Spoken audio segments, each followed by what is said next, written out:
Cutting into my fro here. That's right. All right here? Yeah, but it's... Oh, yeah, that's a little higher. You came back down. But that's... Da-da-dee-da. 1, 2, 1, 2. That's great. 1, 2, 1, 2. You see, I started out as a child.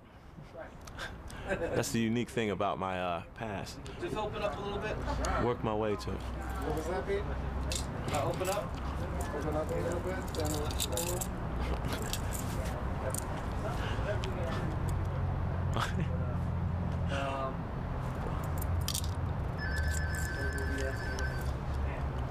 The struggle continues. Damn. It is I, the infamous Jesus, Shock Jesus, aka the fool in zebra print, goer of great places, breather of delicious air, doer of beautiful women. Him, he, I, who gets the most high, on and off stage, raging supreme lunatic in the art of fusing enhanced social activity with groove. For mega party squared plus music equals digital underground, and I am the gatekeeper to which you all hold the key. You sissies. Shock G, baby. They know who I am. AKA the original Big Nose rapper. Incog. Piano Man, baby. Yeah, I was the one. I'm the man who put the piano behind Tupac Shakur, and I'm proud of that. Da-da-da-da. I get around. So Many Tears. Half his first album. I did all the piano parts on We Are the World. I wrote Who Write the Songs. No, I'm just playing. You really need to know who I am? No, that's good, that's good, that's good, that's a great introduction. I'm Shock G, baby. That's good. I've seen him spit in police officers' face when there was nobody but us three on a dark street in Oakland. You know? Pac almost got us killed in Richmond, Virginia. I know them brothers remember that time they backed us out of this club, this after hours place in Richmond, Virginia, 4 in the morning. This one cat claimed Pac stepped on a shoe and they got into a little spat, and then it was like, I'm gonna see who got the juice, and said something disrespectful to Pac, and Pac started cursing him out. This whole club turned against us. All black, all ghetto. After hours lounge. 10 minutes later, we're taking pictures and everybody's walking us around. We're all spread out. It was 4 of us there. Me, Pac, Money B, and Sophia. And Pac challenged this cat and it got ugly, and then Pac was like, yo, man, Shock, we out. Yo, we got beef. We didn't even know what was going on until we walked over there. So we all got next to Pac, and they were backing us out of the club. Then they backed us out against the brick wall. And at the point that I was grabbing, holding Pac, trying to get him to shut up, still putting him in the cab, he was still challenging. It was like 40 or 50 cats that we were gonna have to fight at one point, because they were starting to build up out of the clock behind, you know. Fuck them California niggas. Yo, T-Roy, I got you, cat. Yeah, that's you, Mike? Yeah, that's me. What? We'll send him back to Cali, right? And then more and more were ganging up. And Pac was like, what? How y'all gonna do that to me? I'm not scared of none of y'all. I'm not scared of none of y'all. Saphir was the muscle cat, though. And he said, look, why do we gotta fight all of y'all? Just me and you box right now. And he challenged the main cat who was challenging Pac, while I smushed Pac into the cab, because the more Pac talked, the madder they got. It was a no-win situation. And I was like, Pac, I'm a soldier too. There's 40 of them, and we're from California, and there's 4 of us, and we're not strapped. We couldn't bring no guns to the club or nothing. That was the beginning of a big feud between Saphir and Tupac, because as soon as we got back to the hotel, Pac got on the phone. That was one of those outings I told you about when he would just pop up and do a few shows with us. As soon as he got to the phone, he called up Ray. First thing he did was went upstairs to our bodyguards and DJ Fuse and all the people who had guns, like, Fuse, I need your gun, let me borrow your gun. Yo, we need your gun, we going back, and we gonna show them niggas that they can't raise us up like that. You know? What do you mean, who got the juice? I'm gonna show them who got the juice. So our bodyguard was like, all right, who else need one? Where they at? We were like, they're at a club 30 minutes away. And then Zazie looked at me and said, Greg, I told you not to wake me up with this bullshit, okay? There's no threat right now at the hotel. Took the guns back and went to sleep. Pac embraced Digital Underground at first, vocally, publicly, on his songs. Some of that you can expect because we were like the top group in Oakland at the time. You had Hammer and En Vogue. Too Short didn't really happen yet. He was starting to. He didn't happen globally yet. You know, Humpty Dance threw us out into a world of around the world immediately. So being that we were so large, you could only expect people to play into it a little bit. This is my opportunity. This is my door. It was beyond that with Tupac. His loyalty went deeper than that. We were like family to him. You know, we got him his first apartment. He had no credit. He couldn't drive. He had no driver's license. So we used to have to work the applications, and we would all pitch in and borrow a credit card and co-sign, and we did all the shit we had to do. We tried to teach him how to run his bank account and how to take care of his place. I could tell you stories, man, about how I'd come over Pac's house. My best friend, Smooth, he used to sing all the falsetto shit on Digital Underground. Like, sex packets, all around the world, same song. That was Smoothie Schmoove. He managed an apartment building before we got the group going, and we rented Pac the G apartment in the back. And I'd come over there, and Pac would be gone out in the street with Richie Rich or somebody, you know. Like I said, he was like 6 years younger than me. When I met Pac, I was like 26, he was like 18 or 19. And he's like 7 years younger than me, so my thug side of me was out of me. I didn't really strap no more. I mean, when I was 19, I was just like him, crazy. You gotta prove that to yourself in this country, you know. You gotta know that you can hang. But I was starting to choose to chill. I was just discovering white chicks and ecstasy and staying inside and not going out and lesbians and all kind of cool shit. Pac was just discovering the streets and camaraderie and manhood,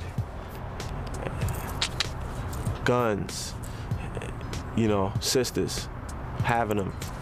Because, you know, it's hard to get a black girl in a black neighborhood unless you got something going for you. It's not like a man, any girl really. You know, we'll take the cute chick on fries, but a girl, if you work at McDonald's, please. Wesley Snipes said he couldn't buy pussy when he was in college. All of a sudden he got fined once it happened. So Pac was discovering sisters. He speaks on that in the first rhyme he ever said. I clown around when I hang around with the underground. Folks who used to clown say I'm down when I come around. Gas me when they pass me. They used to diss me and harass me, but now they ask me if they can kiss me. Get some fame, people change, blah, blah, blah. He was just starting to feel that. People were recognizing him from the digital videos and from the tours and stuff, and his album was slated to come out soon. Make a note that our label, Tommy Boy, jumped over the Tupac demo to sign Gold Money, a pimp group. But you know, they didn't hear a hit single on the tape. Neither did Tom Whalley or Interscope. There really wasn't a hit single on Pac's first album, but Pac was on it. That passion that we know and love him for, that was there. So you really had to listen. You had to meet the man and sit down with the man. And I love Tom Whalley for seeing Tupac. That's how we saw him. But we shopped him around. A lot of people passed over him. But he was starting to get the love. He's starting to feel it. I come to his house, and all the lights would be on. He's on the first floor apartment. Drapes wide open. Occasionally a window open with just a screen. And this is in Oakland. Not quite East Oakland, MacArthur, Lake area. Still East Oakland though. You know, you can't leave your shit open like that. He's got his Digital Underground Gold records up. Big entertainment center he bought with his first check from the Juice movie. Red sofas or something. He was on some pimp shit. He had the red velour sofas. Maybe he had black sofas and a red bed, I forget. But it looked lavish up inside Pac's little apartment.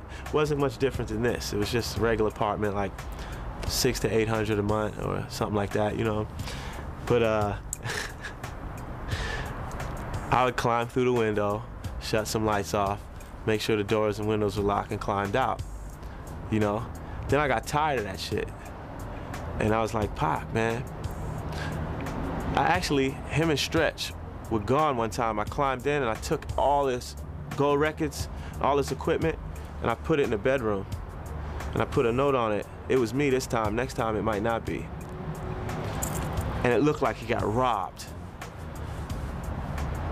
They told me as soon as Pac walked in, he ran back outside and started looking for who did it. And they said Stretch just fell out on his knees and said, oh shit, oh shit. Stretch was the one who left the place open, you know? That was Pac's best friend, by the way. But yeah, so another time I came over and I was like, Pac, for real, man, you're not getting the message. You can't leave your windows wide open with all these gold records and all your jewelry laying out on the counters and stuff. He was like, oh, I ain't worried about that. I ain't show you? Oh, went in the closet, his first AK ever bought. He came out, because if someone come up in here, wait. Woo! You saw that? Shot the floor and the sofa all up. Damn near killed a couple of the outlaws. They were little kids just sitting on the couch getting high. Not little kids, you know, 17, 18. It was crazy, man. But he was excited. Always had that boyish gleam in his eye, like, whew, that Chuck D said I could rhyme with, like, woo, you saw that? Like, it's got some shit to it. Beautiful. He was always writing. You come in his hotel room, like a bomb went off. Blunt scrapings on every counter, piss and shit in the toilet. Like, damn, Pac, don't you flush the toilet? Oh, yeah. He didn't even remember that he didn't flush it, because if he was sitting on the toilet writing a rhyme and the phone rang, walking to the other room, yeah, what's up? All right, next week? Cool, for sure. Now he's sitting in there, naked. Now somebody knocks on his door, oh shit, throw some underwear on, go to the door. Ash and the cigarette everywhere. I was all into keeping my apartment all bellied out. It reminded me of the Belly apartment, not that big, but I had the white and the black going and the silver chrome, everything, and Pac would be in there talking to me, you know what we should do tomorrow when we come out on stage, right? Yeah, Pac, $1,500 Persian rug, please, cat, you know? Oh, yeah, I'm sorry. Damn, I got it. All right, what was you saying? No, okay, me, you, and Mun, right? After we get off stage. Yeah. Oh, I did it again. He just wasn't thinking about that mundane shit. He wasn't thinking about material things. He would wreck his cars so quick. He wrecked every car he had within a couple weeks. You know, the cigarette ashes and leaving the beers and cleaning up. His dishes would be piled up almost to the ceiling. The garbage would be piled up almost to the roof of the refrigerator. Didn't have time for that. He was busy getting it out.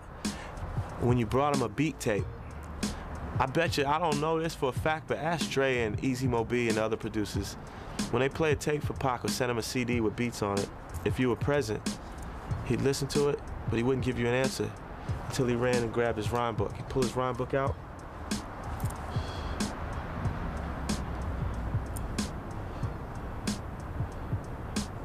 I want to use that for Soldier Story. It had to fit. If it didn't fit nothing in his book, I don't know. What else you got? Let me hear something else. You know? He didn't really have an opinion over this beat is a hit and this beat isn't. It was like, how does it make this shine? It has to be the backdrop to what he was trying to say. Constantly writing, constantly working. Planes from the studio straight to the set, out of town straight to the commercial he had to film, straight back into the studio, straight to those cats' studio he promised he'd go by. Doesn't really want to go over there, but he knows how much it'll mean to them. Let me ask you this. Hardest working man in hip hop, hands down. First of all, Pac was one of the most virile, whatever it's called, testosterone strong brothers I knew, because in digital, before Same Song, just from his little parts on stage, he would do, I don't know if you ever heard our song, yeah, he's the packing man, and then I'd have the nose on going, you know, well, how much are they? And Pac was like, Excuse me, trooper, will you be needing any packages today? Yo, B, don't be pulling on my jacket, okay? He would do the Shock G lines. Just from that little bit of stage and the little Humpty dancing he did, Pac was pulling them. Girls loved Pac from day one. I'm not even talking about, whatever I'm talking about, multiply it times 10 when he became a star. I'm talking about his natural magnetism was beyond celebrity status, because here I was, Humpty Hump, Shock G, whoever, MTV all day, every day, Kiss You Back, Kiss You Back, what, same song, Humpty Dance. We were well out there. Pac still had the numbers. If we had a contest, Pac had the numbers. As soon as we showed up, he would knock one down in the dressing room before we even did sound check. Yeah, hey, I just hit that, yeah. You know, for real? Where'd you just now in the dressing room, nigga? And then we leave sound check to go check into the hotel. He'd have a girl in the back of the bus. And then, you know, then later on after the show, forget about it. But that's like, he's not even known. He's not a celebrity yet. We haven't even done the show yet. After the show, it's real easy to get chicks. They're just throwing themselves at you. The energy of the whole thing has everybody on a high, including the group, including the managers, the establishment owners, the audience. When a show goes down, everybody's on this communion vibe, and a lot of sex jumps off. Early that day when we roll into town, Pac was bedding them, you know, sometimes, like I said, 2, 3 before the show took place. Then after the show, then it's just trips to the lobby, pulling them upstairs, if he was in the mood, if there was no hip-hoppers around. Now, if there was some MCs around that he liked, I remember when we showed up in New York, yo, we done? Y'all need me till tomorrow? Yo, I'm going with them. He'd jump in the car with Greg Nice and CL Smooth, or, you know, just whoever. Anybody that was really about it and he thought he could learn from. But it is truly absurd to think that anybody in the hip-hop game with mild celebrity status has to rape anybody.